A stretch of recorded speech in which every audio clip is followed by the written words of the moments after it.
ಕರ್ತನಲ್ಲಿ ಪ್ರಿಯರಾದವರೇ, ದೇವರ ಜೀವವುಳ್ಳ ವಾಕ್ಯವನ್ನು ಧ್ಯಾನ ಮಾಡಲು ನಮ್ಮ ರಕ್ಷಕನೂ ಒಡೆಯನೂ ಆದಂಥ ಯೇಸು ಕ್ರಿಸ್ತನ ಅತೀ ಪರಿಶುದ್ಧವಾದ ನಾಮದಲ್ಲಿ ನಿಮ್ಮನ್ನು ಪ್ರೀತಿಯಿಂದ ನಾವು ಸ್ವಾಗತ ಮಾಡುತ್ತೇವೆ. ಇಂದು ಧ್ಯಾನ ಮಾಡುವಂಥ ವಿಷಯ ನಂಬಿಗಸ್ತನಾದ ಒಳ್ಳೆಯ ಹಾಡು. ನೋಡ್ರಿ, ಮತ್ತಾಯನ ಬರೆದ ಸುವಾರ್ತೆ 25ನೇ ಅಧ್ಯಾಯ 21ನೇ ವಚನದಲ್ಲಿ, ಅವನ ದಣಿಯು ಬಲ ನಂಬಿಗಸ್ತನಾದ ಒಳ್ಳೆ ಆಳು. ನೀನು ಸ್ವಲ್ಪ ಕೆಲಸದಲ್ಲಿ ನಂಬಿಗಸ್ತನಾಗಿದ್ದಿ, ದೊಡ್ಡ ಕೆಲಸದಲ್ಲಿ ನಿನ್ನನ್ನು ಇಡುತ್ತೇನೆ, ನಿನ್ನ ದಣಿಯ ಸೌಭಾಗ್ಯದಲ್ಲಿ ಸೇರು ಅಂದನು ಎಂಬುದಾಗಿ ನೋಡುತ್ತೇವೆ. ಕರ್ತನಲ್ಲಿ ಪ್ರೀತಿಯುಳ್ಳ ದೈವ ಜನರೇ, ನನ್ನ ಸಹೋದರ, ನನ್ನ ಸಹೋದರಿ, ಈ ವಾಕ್ಯವನ್ನು ಗಮನಿಸಿರಿ. ಅಲ್ಲಿ ದಣಿ ಹೇಳ್ತಾ ಇದ್ದಾನೆ, ಬಲ ನಂಬಿಗಸ್ತನಾದ ಒಳ್ಳೆ ಆಳು. ಮೊದಲದಾಗಿ ದೇವರ ಕೆಲಸದಲ್ಲಿ, ದೇವರ ಸೇವೆಯಲ್ಲಿ ನಂಬಿಗಸ್ತರಾಗಿರಬೇಕು. ದೇವರು ಕೊಟ್ಟಿರುವಂಥ ಸೇವೆ ಅದು ಚಿಕ್ಕದಾಗಿರಬಹುದು, ನಿಮಗೆ ಕೊಟ್ಟಿರುವಂಥ ಕೆಲಸ ಕಾರ್ಯಗಳು ಚಿಕ್ಕದಾಗಿರಬಹುದು. ಅದರಲ್ಲಿ ನೀವು ನಂಬಿಗಸ್ತರಾಗಿರುವಾಗ, ನೀವು ಸ್ವಲ್ಪ ಕೆಲಸದಲ್ಲಿ ನಂಬಿಗಸ್ತರಾಗಿರುವಾಗ, ದೇವರು ದೊಡ್ಡ ಕೆಲಸವನ್ನು ನಿಮಗೆ ಅನುಗ್ರಹಿಸಿ ಕೊಡುತ್ತಾನೆ. ಇಂದಿನ ವಾಕ್ಯದಲ್ಲಿ ದೇವರು ನಿಮ್ಮನ್ನು ಅಭಿವೃದ್ಧಿಪಡಿಸಿ ಆಶೀರ್ವದಿಸ್ತಾನೆಂಬುದಾಗಿ ನಾವು ಧ್ಯಾನ ಮಾಡಿದೆವು. ಆ ವಿಡಿಯೋವನ್ನು ನೀವು ನೋಡಿದ್ದೀರಾ, ಕೇಳಿಸಿಕೊಂಡಿದ್ದೀರಾ. ಆದರೆ ದೇವರು ನಿಮ್ಮನ್ನು ಅಭಿವೃದ್ಧಿಪಡಿಸಿ ಆಶೀರ್ವದಿಸಲು ದೇವರು ನಿಮಗೆ ಕೊಟ್ಟಿರುವ ಕೆಲಸದಲ್ಲಿ ನಂಬಿಗಸ್ತರಾಗಿರಬೇಕು. ಇನ್ನು ದೇವರು ವಾಕ್ಯದ ಮೂಲಕ ನಿಮ್ಮೊಟ್ಟಿಗೆ ಮಾತನಾಡ್ತಿದ್ದಾರೆ. ನಿಮಗೊಂದು ಚಿಕ್ಕ ಸೇವೆಯನ್ನು ದೇವರು ಕೊಟ್ಟಿರಬಹುದು. ಆ ಸೇವೆಯಲ್ಲಿ ನೀವು ನಂಬಿಗಸ್ತರಾಗಿ ಜೀವನ ಮಾಡುವಾಗ ನಿಮ್ಮ ಕೆಲಸವನ್ನು ನೋಡುವ ದೇವರು ನಿಮ್ಮನ್ನು ಉನ್ನತಿಗೆ ತಂದು ನಿಮ್ಮನ್ನು ಆಶೀರ್ವಾದ ಮಾಡುತ್ತಾನೆ. ದೇವರು ಇಂದು ವಾಕ್ಯದ ಮೂಲಕ ನಿಮ್ಮೊಟ್ಟಿಗೆ ಮಾತನಾಡ್ತಿದ್ದಾರೆ. ನೀವು ಮಾಡುವಂಥ ಕೆಲಸ ಕಾರ್ಯಗಳಲ್ಲಿ ನಂಬಿಗಸ್ತರಾಗಿದ್ದೀರೋ? ನಿಮ್ಮ ಕುಟುಂಬದಲ್ಲಿ ನೀವು ನಂಬಿಗಸ್ತರಾಗಿದ್ದೀರೋ? ಗಂಡನು ಹೆಂಡತಿಗೆ, ಹೆಂಡತಿ ಗಂಡನಿಗೆ, ಮಕ್ಕಳು ತಂದೆ ತಾಯಿಗಳಿಗೆ, ತಂದೆ ತಾಯಿಗಳು ಮಕ್ಕಳಿಗೆ ನಂಬಿಗಸ್ತರಾಗಿ ನೀವು ಜೀವನ ಮಾಡುತ್ತಿದ್ದೀರೋ?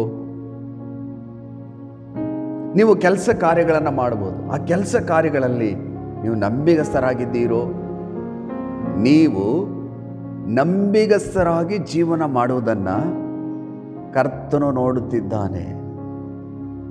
ನೀವು ನಂಬಿಗಸ್ತರಾಗಿರುವಾಗ, ಸ್ವಲ್ಪ ಕೆಲಸದಲ್ಲಿ ನೀವು ನಂಬಿಗಸ್ತರಾಗಿರುವಾಗ, ಅದನ್ನು ಕರ್ತನು ನೋಡಿ ನಿಮಗೆ ಉತ್ತಮವಾದ ಕೆಲಸವನ್ನು ಕೊಟ್ಟು ನಿಮ್ಮನ್ನು ಅಭಿವೃದ್ಧಿಪಡಿಸಲು ಆತನು ಸಿದ್ಧನಿದ್ದಾನೆ. ನಿಮ್ಮನ್ನು ನೋಡುವ ದೇವರು ಯೇಸು ಕ್ರಿಸ್ತನಾಗಿದ್ದಾನೆ. ಇಂದು ದೇವರು ವಾಕ್ಯದ ಮೂಲಕ ನಿಮ್ಮೊಟ್ಟಿಗೆ ಮಾತನಾಡ್ತಿದ್ದಾರೆ. ನೀವು ಮಾಡುವಂಥ ಕೆಲಸ ಕಾರ್ಯಗಳಲ್ಲಿ, ದೇವರ ಸೇವೆಯಲ್ಲಿ, ನಿಮ್ಮ ಕುಟುಂಬದಲ್ಲಿ ನೀವು ನಂಬಿಗಸ್ತರಾಗಿದ್ದೀರೋ? ಇಂದು ಕರ್ತನು ನಂಬಿಗಸ್ತರನ್ನು ನೋಡುತ್ತಿದ್ದಾನೆ. ನಂಬಿಗಸ್ತರನ್ನು ಅಭಿವೃದ್ಧಿಪಡಿಸಿ ಆಶೀರ್ವದಿಸಿ ಉನ್ನತಿಗೆ ತರಲು ಆತನು ಕಾದಿದ್ದಾನೆ, ಸಿದ್ಧವಾಗಿದ್ದಾನೆ. ಕರ್ತನಲ್ಲಿ ಪ್ರಿಯರೇ, ಈ ವಾಕ್ಯವನ್ನು ಗಮನಿಸಿರಿ.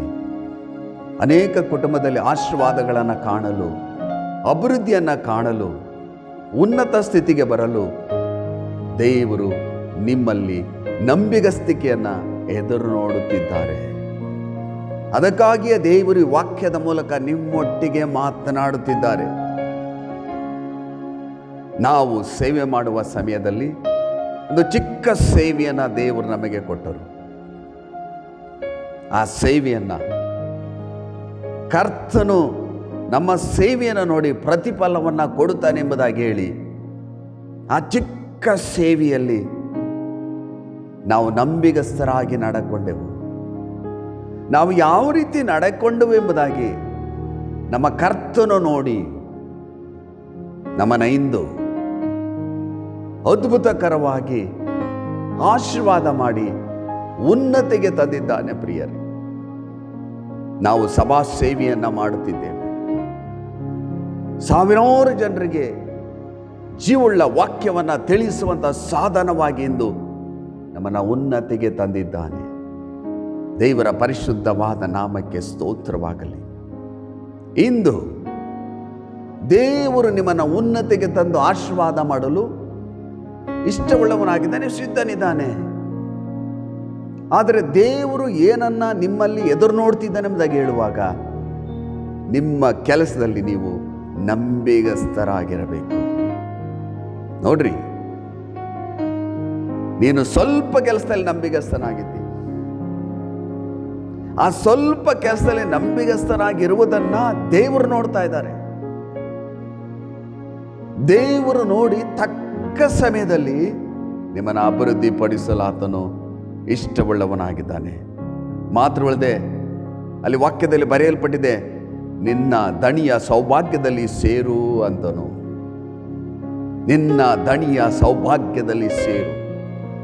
ನಾವು ಈ ಲೋಕದ ಯಾತ್ರೆಯನ್ನು ಮುಗಿಸಿದ ನಂತರ ಪರಲೋಕ ರಾಜ್ಯದಲ್ಲಿ ದೇವರ ಸಮ್ಮುಖದಲ್ಲಿ ನಿಲ್ಲುವಾಗ ದೇವರು ಹೇಳ್ತಾರೆ, ಬಲೆ ನಂಬಿಗಸ್ತಾಳು, ನನ್ನ ಸೌಭಾಗ್ಯದಲ್ಲಿ ಸೇರು.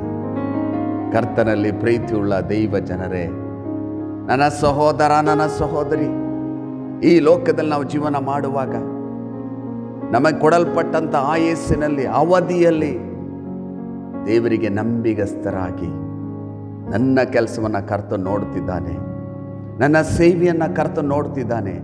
ನಾನು ಏನು ಮಾಡ್ತಾ ಇದ್ದೇನೆ ಎಂಬುದಾಗಿ ನನ್ನ ಕರ್ತನು ತಿಳಿದವನಾಗಿದ್ದಾನೆ.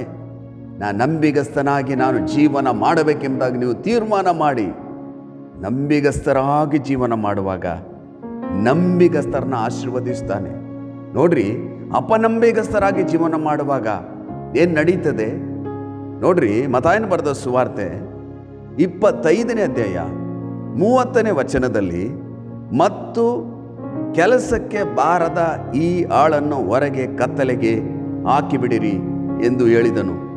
ಅಲ್ಲಿ ಗೋಳಾಟವು, ಕಟಕಟನೆ, ಹಲ್ಲು ಕಡಿಯೋಣವು ಇರುವವು. ಗಮನಿಸಿರಿ ಪ್ರಿಯರೇ, ದೇವರು ನಂಬಿಗಸ್ತರನ್ನ ಉನ್ನತಿಗೆ ತಂದು ಆಶೀರ್ವದಿಸಿ ಉಪಯೋಗಿಸಲು ಇಷ್ಟವುಳ್ಳವನಾಗಿದ್ದಾನೆ. ಆದರೆ ಅಪನಂಬಿಗಸ್ತರನ್ನ ದೇವರು ಕೊಟ್ಟ ಕೆಲಸದಲ್ಲಿ ಅಲಕ್ಷ್ಯ ಮಾಡುವವರನ್ನ, ಅಪನಂಬಿಗಸ್ತರಾಗಿ ಜೀವನ ಮಾಡುವವರಿಗೆ ಏನು ದೇವರ ವಾಕ್ಯದಲ್ಲಿ ಬರೆಯಲ್ಪಟ್ಟಿದೆ, ಕೆಲಸಕ್ಕೆ ಬಾರದ ಈ ಆಳನ್ನು ಹೊರಗೆ ಕತ್ತಲೆಗೆ ಹಾಕಿಬಿಡಿರಿ ಎಂದು ಹೇಳಿದನು. ಅಲ್ಲಿ ಗೋಳಾಟವು, ಕಟಕಟನೆ, ಹಲ್ಲು ಕಡಿಯೋಣವು ಇರುವವು. ಹಾಗಾದರೆ ಇದೇನು? ಇದು ಅಗ್ನಿ ನರಕ. ಅಪನಂಬಿಗಸ್ತರಿಗೆ, ನಂಬಿಗಸ್ತರಲ್ಲದವರಿಗೆ, ದೇವರ ಕೆಲಸವನ್ನು ಅಲಕ್ಷ್ಯ ಮಾಡುವವರಿಗೆ, ಕೆಲಸ ಕಾರ್ಯಗಳಲ್ಲಿ ಅಪನಂಬಿಗಸ್ತರಾಗಿ ಜೀವನ ಮಾಡುವವರಿಗೆ, ಕುಟುಂಬದಲ್ಲಿ ಅಪನಂಬಿಗಸ್ತರಾಗಿ ಜೀವನ ಮಾಡುವವರಿಗೆ ದೇವರ ವಾಕ್ಯ ಬಹಳ ಕಠಿಣವಾಗಿ ಬರೆಯಲ್ಪಟ್ಟಿದೆ. ಅವರಿಗೆ ಕಠಿಣವಾದಂಥ ಶಿಕ್ಷೆ. ಹಾಗಾದ್ರೆ ನಾವೇನು ಮಾಡಬೇಕು?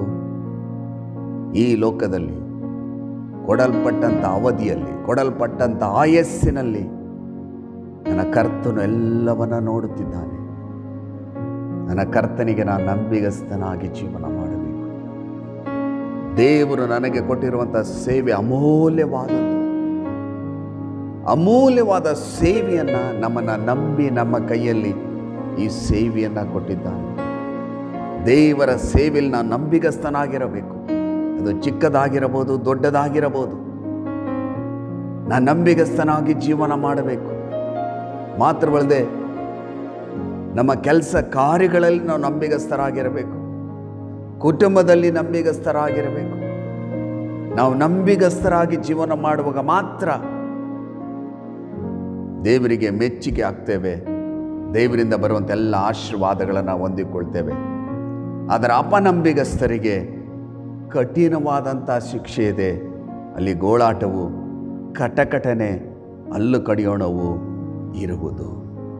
ಹಾಗಾದರೆ ಈ ವಾಕ್ಯದ ಮೂಲಕ ದೇವರು ನಿಮ್ಮೊಟ್ಟಿಗೆ ಏನನ್ನ ಮಾತನಾಡ್ತಿದ್ದಾರೆ ಎಂಬುದಾಗಿ ನೋಡುವಾಗ ನೀವು ನಂಬಿಗಸ್ಥರಾಗಿ ಜೀವನ ಮಾಡಿರಿ. ದೇವರು ಕೊಟ್ಟಂಥ ಸೇವೆಯಲ್ಲಿ, ಕುಟುಂಬದಲ್ಲಿ, ನಿಮ್ಮ ಕೆಲಸ ಕಾರ್ಯಗಳಲ್ಲಿ, ಎಲ್ಲ ವಿಷಯದಲ್ಲಿಯೂ ನನ್ನ ಕರ್ತನ ಕಣ್ಣುಗಳು ನಾನು ನೋಡುತ್ತಿದೆ. ನನ್ನ ಕರ್ತ ನನಗೆ ಪ್ರತಿಫಲವನ್ನು ಕೊಡುತ್ತಾನೆ. ನಾನು ನಂಬಿಗಸ್ತನಾಗಿ ಜೀವನ ಮಾಡಬೇಕೆಂಬುದಾಗಿ ನೀವು ತೀರ್ಮಾನ ಮಾಡಿ ದೇವರಿಗೆ ನಿಮ್ಮನ್ನು ಒಪ್ಪಿಸಿಕೊಟ್ಟು, ದೇವರೇ, ಇನ್ನು ಮುಂದೆ ನಾನು ನಂಬಿಗಸ್ತನಾಗಿ ಜೀವನ ಮಾಡುತ್ತೇನೆ, ನನ್ನ ಆಶೀರ್ವಾದ ಮಾಡಿರಿ ಎಂಬುದಾಗಿ ಹೇಳುವಾಗ ಖಂಡಿತವಾಗಲು ದೇವರು ನಿಮ್ಮನ್ನು ಹೇರಳವಾಗಿ ಆಶೀರ್ವಾದ ಮಾಡ್ತಾನೆ. ನೋಡ್ರಿ, ವಾಕ್ಯದಲ್ಲಿ ಏನು ಬರೆಯಲ್ಪಟ್ಟಿದೆ? ಜ್ಞಾನೋಕ್ತಿಗಳ ಪುಸ್ತಕ 28ನೇ ವಚನದಲ್ಲಿ, ನಂಬಿಗಸ್ತನು ಆಶೀರ್ವಾದ ಪೂರ್ಣನಾಗುವನು.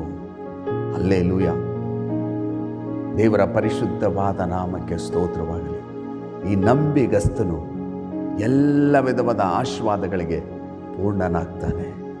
ಈ ನಂಬಿಗಸ್ತನು ಎಲ್ಲ ವಿಧವಾದ ಆಶೀರ್ವಾದಗಳನ್ನು ಹೊಂದಿಕೊಳ್ಳುತ್ತಾನೆ. ಸೇವೆಯಲ್ಲಿ ಅಭಿವೃದ್ಧಿಯನ್ನು ಹೊಂದುತ್ತಾನೆ. ಆತ್ಮಿಕ ವಿಷಯದಲ್ಲಿ ಅಭಿವೃದ್ಧಿಯನ್ನು ಹೊಂದುತ್ತಾನೆ. ಅವನ ಕೆಲಸ ಕಾರ್ಯಗಳಲ್ಲಿ ಅಭಿವೃದ್ಧಿಯನ್ನು ಹೊಂದುತ್ತಾನೆ. ದೇವರು ನಿಮ್ಮನ್ನು ಅಭಿವೃದ್ಧಿ ಪಡಿಸಲು ಆತನು ಇಷ್ಟವುಳ್ಳವನಾಗಿದ್ದಾನೆ. ನೀವು ಅಭಿವೃದ್ಧಿ ಆಗಬೇಕನ್ನುವುದೇ ದೇವರ ಉದ್ದೇಶವಾಗಿದೆ. ಹಾಗಾದರೆ ದೇವರ ಉದ್ದೇಶ ನಿಮ್ಮಲ್ಲಿ ನೆರವೇರಬೇಕಾದ್ರೆ ನಿಮ್ಮಲ್ಲಿ ನಂಬಿಗಸ್ತಿಕೆಯನ್ನು ದೇವರು ಇಂದು ಎದುರು ನೋಡ್ತಿದ್ದಾರೆ. ಕರ್ತನಲ್ಲಿ ಪ್ರೀತಿಯುಳ್ಳ ದೈವ ಜನರೇ, ನನ್ನ ಸಹೋದರ, ನನ್ನ ಸಹೋದರಿ, ಇನ್ನು ಮುಂದೆ ಒಂದು ತೀರ್ಮಾನವನ್ನು ನೀವು ಮಾಡಬೇಕು. ನನ್ನ ಕರ್ತನಿಗೆ ನಾನು ನಂಬಿಗಸ್ತನಾಗಿ ಜೀವನ ಮಾಡಬೇಕು. ನನ್ನ ಕರ್ತನು ನನ್ನನ್ನು ನೋಡಿ, ಬಲೇ ನಂಬಿಗಸ್ತ ಆಳು, ನನ್ನ ಸೌಭಾಗ್ಯದಲ್ಲಿ ಸೇರು ಎಂಬುದಾಗಿ ಕರ್ತನು ನಿಮ್ಮನ್ನು ನೋಡಿ ಹೇಳಲು ನೀವು ಈ ಲೋಕದಲ್ಲಿ ಕೊಡಲ್ಪಟ್ಟಂಥ ಸಮಯದಲ್ಲಿ, ಕೊಡಲ್ಪಟ್ಟಂಥ ಆಯಸ್ಸಿನಲ್ಲಿ ದೇವರಿಗೆ ನಂಬಿಗಸ್ತರಾಗಿ ನೀವು ಜೀವನ ಮಾಡಬೇಕೆಂಬುದಾಗಿ ದೇವರಿಂದ ಈ ವಾಕ್ಯದ ಮೂಲಕ ನಿಮ್ಮೊಟ್ಟಿಗೆ ಮಾತನಾಡ್ತಿದ್ದಾರೆ. ಈ ವಾಕ್ಯದ ಮೂಲಕವಾಗಿ ದೇವರು ನಿಮ್ಮೊಟ್ಟಿಗೆ ಮಾತನಾಡಿರೋದನ್ನು ನೀವು ಗ್ರಹಿಸಿಕೊಂಡು, ದೇವರೇ, ಇನ್ನು ಮುಂದೆ ನಾನು ನಂಬಿಗಸ್ತನಾಗಿ ಜೀವಿಸ್ತೇನೆ, ನನ್ನನ್ನು ಅಭಿವೃದ್ಧಿಪಡಿಸಿ ನಿನ್ನ ಸಾಧನವಾಗಿ ಉಪಯೋಗಿಸಿರಿ, ಎಲ್ಲ ವಿಷಯದಲ್ಲಿ ನನ್ನ ಅಭಿವೃದ್ಧಿಪಡಿಸಿ ಆಶೀರ್ವಾದ ಮಾಡಿರಿ. ನಾನು ಈ ಲೋಕದಲ್ಲಿ ನಂಬಿಗಸ್ತನಾದ ಒಳ್ಳೆ ಆಳಾಗಿ ನಿನ್ನನ್ನು ಘನಪಡಿಸಲು, ನಿನ್ನನ್ನು ಮಹಿಮೆ ಪಡಿಸಲು ನಾನು ಇಷ್ಟವುಳ್ಳವನಾಗಿದ್ದೇನೆ ಎಂಬುದಾಗಿ ಹೇಳುವಾಗ ದೇವರು ನಿಮ್ಮ ವಿಷಯದಲ್ಲಿ ಸಂತೋಷ ಪಡ್ತಾರೆ. ಮಾತ್ರವಲ್ಲದೆ ನಂಬಿಗಸ್ತರನ್ನು ಆಶೀರ್ವಾದ ಪೂರ್ಣರಾಗುವಂತೆ ದೇವರು ಮಾಡುತ್ತಾನೆ. ಬನ್ನಿ ಪ್ರಿಯರೇ, ದೇವರ ಸನ್ನಿಧಿಯಲ್ಲಿ ಪ್ರಾರ್ಥನೆ ಮಾಡುವಾಗ ದೇವರು ನೀವು ನಂಬಿಗಸ್ತರಾಗಿ ಜೀವನ ಮಾಡಲು, ಈ ಜೀವಳ ವಾಕ್ಯ ನಿಮ್ಮ ಜೀವಿತದಲ್ಲಿ 100ರಷ್ಟು ಕಾರ್ಯ ಮಾಡಲು ಆತನು ನಿಮಗೆ ಸಹಾಯ ಮಾಡುತ್ತಾನೆ. ಪ್ರಾರ್ಥನೆ ಮಾಡೋಣ ಪ್ರಿಯರೇ.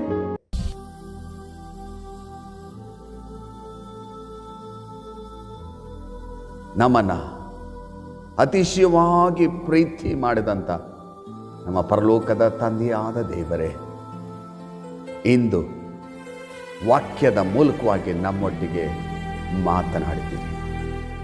ಈ ಲೋಕದಲ್ಲಿ ನಾವು ನಂಬಿಗಸ್ತರಾಗಿ ಜೀವನ ಮಾಡಬೇಕೆಂಬುದಾಗಿ ನಿನ್ನ ವಾಕ್ಯದ ಮೂಲಕವಾಗಿ ಮಾತನಾಡಿರುವಲ್ಲಿ ಎಷ್ಟು ಜನರು ಕರ್ತನೆ ನನ್ನೊಟ್ಟಿಗೆ ಸೇರಿ, ಎಸಪ್ಪ, ಇನ್ನು ಮುಂದೆ ನಾನು ನಂಬಿಗಸ್ತಳಾಗಿ ನಾನು ಜೀವಿಸುತ್ತೇನೆ, ನನಗೆ ಸಹಾಯ ಮಾಡಿರಿ ಎಂಬುದಾಗಿ ಎಷ್ಟು ಜನರು ಪ್ರಾರ್ಥನೆ ಮಾಡ್ತಿದ್ದರೋ ಅವರ ಮೇಲೆ ನಿನ್ನ ಕೃಪೆ ಎಳೆದು ಬರಲಿ ಸ್ವಾಮಿ. ಅವರು ನಂಬಿಗಸ್ತರಾಗಿ ಜೀವನ ಮಾಡಲು ನೀವು ಸಹಾಯ ಮಾಡಿ. ಈ ಜೀವಳ ವಾಕ್ಯ ಅವರ ಜೀವಿತದಲ್ಲಿ 100ರಷ್ಟು ಕಾರ್ಯ ಮಾಡಲು ಮಾತ್ರವಲ್ಲದೆ ಅವರು ನಂಬಿಗಸ್ತರಾಗಿ ಜೀವಿಸಿ, ಕರ್ತನೆ, ನೀನು ಅವರಿಗಿಟ್ಟಿರುವಂಥ ಎಲ್ಲ ಆಶೀರ್ವಾದಗಳನ್ನು ಅವರು ಹೊಂದಿಕೊಂಡು ಈ ಲೋಕದಲ್ಲಿ ಸಾಕ್ಷಿಯಾಗಿ ಜೀವಿಸಲು ಕೃಪೆ ಕೊಡ್ರಿ. ಮಾತ್ರವಲ್ಲದೆ ನಿನ್ನ ರಾಜ್ಯದೊಳಗೆ ಬಂದಾಗ ಭಲೇ ನಂಬಿಗಸ್ತ ಒಳ್ಳೆ ಆಳು, ನನ್ನ ಸೌಭಾಗ್ಯದಲ್ಲಿ ಸೇರು ಎಂಬುದಾಗಿ ನೀವು ಹೇಳಲಿಕ್ಕಾಗುತ್ತೆ. ಈ ಲೋಕದಲ್ಲಿ ನಂಬಿಕಸ್ಥರಾಗಿ ಜೀವನ ಮಾಡಲಿಕ್ಕಾಗುತ್ತೆ. ಈಗಲೇ ಅವರಿಗೆ ಸಹಾಯ ಮಾಡುವುದಕ್ಕಾಗಿ ಸ್ತೋತ್ರ ಸ್ತೋತ್ರ. ಯೇಸುವಿನ ಮೂಲಕ ಬೇಡಿ ಹೊಂದಿದ್ದೇವೆ ನಮ್ಮ ಜೀವುಳ್ಳ ತಂದೆಯೇ. ಆಮೇನ್ ಆಮೇನ್. ಕರ್ತನಲ್ಲಿ ಪ್ರಿಯರಾದವರೇ, ದೇವರ ಜೀವುಳ್ಳ ವಾಕ್ಯವನ್ನು ಕೇಳಿಸಿಕೊಂಡಿದ್ದೀರಿ. ಮರಿಬೇಡ್ರಿ, ನಂಬಿಗಸ್ಥರಾಗಿ ಜೀವನ ಮಾಡಿರಿ. ನಂಬಿಗಸ್ತನು ಆಶೀರ್ವಾದ ಪೂರ್ಣನಾಗ್ತಾನೆ. ಇನ್ನೊಂದು ಅಮೂಲ್ಯವಾದ ವಾಕ್ಯದೊಟ್ಟಿಗೆ ನಿಮ್ಮನ್ನು ಸಂಧಿಸುವವರೆಗೂ ದೇವರ ಕೃಪೆ, ದೇವರ ಶಾಂತಿ, ದೇವರ ಸಮಾಧಾನ, ಪರಿಶುದ್ಧಾತ್ಮರ ಆಳ್ವಿಕೆ, ಪರಿಶುದ್ಧಾತ್ಮರ ಒಡೆತನ ನಿಮ್ಮೊಟ್ಟಿಗಿರಲಿ. ದೇವರು ತನ್ನ ಚಿತ್ತಂತೆ ನಿಮ್ಮನ್ನು ಹೇರಳವಾಗಿ ಆಶೀರ್ವದಿಸಲಿ. God bless you.